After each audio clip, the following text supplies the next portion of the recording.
As far as the 2020 Delhi riots are concerned, there is no relief for Sharjeel Imam and Umar Khalid, as the court has cited certain incriminating criminal evidence against them. Now, the Supreme Court has denied the bail to accused Umar Khalid and Sharjeel Imam in the 2020 Delhi riots, a UAPA case, stating that there is enough material against them to indicate a criminal conspiracy. A bench of Justices Arvind Kumar and N.V. Anjaria observed that both stood on a qualitatively different footing compared to the other accused in the case, both in terms of prosecution and evidence. It noted that their roles were central to the alleged offences, and the top court also noted that the two cannot be given the benefit of the delay in the trial. The bench also noted that to disregard the distinction between the central roles played by some of the accused and the facilitatory role played by the other accused would itself result in arbitrariness.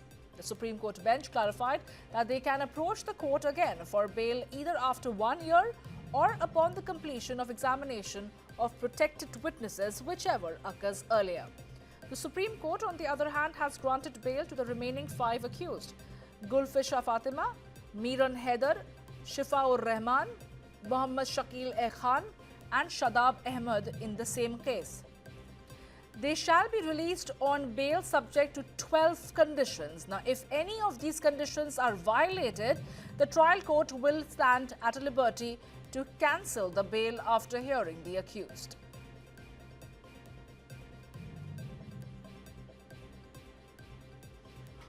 Client Gulfisha Fatima जो हैं, and मैं कहना चाहूँगा, शुक्रिया अदा करना चाहूँगा doctor Abhishek Manu Singhvi का, जिन्होंने इनको केस किया, इनको बेल दी है 5.5 साल के बाद।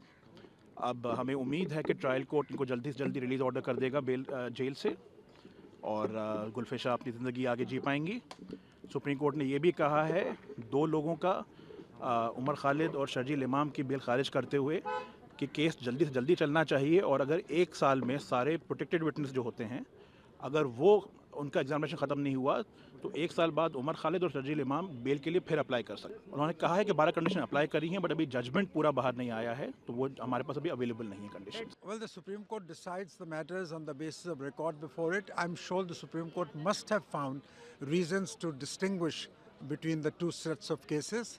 However, the libertarians in this country today would be most unhappy because Sharjeel Rahman and Umar Khalid have been in jail for a very long time. And the Supreme Court's own judgments say that long incarceration itself should be a consideration for the grant of bail. After all, there is no recompense for liberty once lost. मैं स्वागत करता हूँ न्यायपालिका का, जो निर्णय उन्होंने लिया है देश हित में। शर्जील इमाम ने, उमर खालिद ने, ये लोग वही काम किया, चिकन नेक को काट देना, देश के प्रति घृणा पैदा करना। जो काम पाकिस्तान कर रहा है वही काम ये कर रहे हैं, जो काम कशाब ने किया उसी तरह का ये काम कर रहे हैं। ये जो लोग इनके पक्ष में खड़े होते हैं उनको शर्म आनी चाहिए। आज जिस प्रकार से उमर खालिद और शर्जील इमाम, जिसके लिए केवल कांग्रेस पार्टी और उसके इकोसिस्टम से नहीं बल्कि विदेश से भी बहुत सारे पत्र और संवेदनाएं प्रकट हो रही थी, आज उन दोनों व्यक्तियों को सुप्रीम कोर्ट ने किसी भी प्रकार की राहत डिनाई कर दी है, उनके बेल को रिजेक्ट कर दिया है।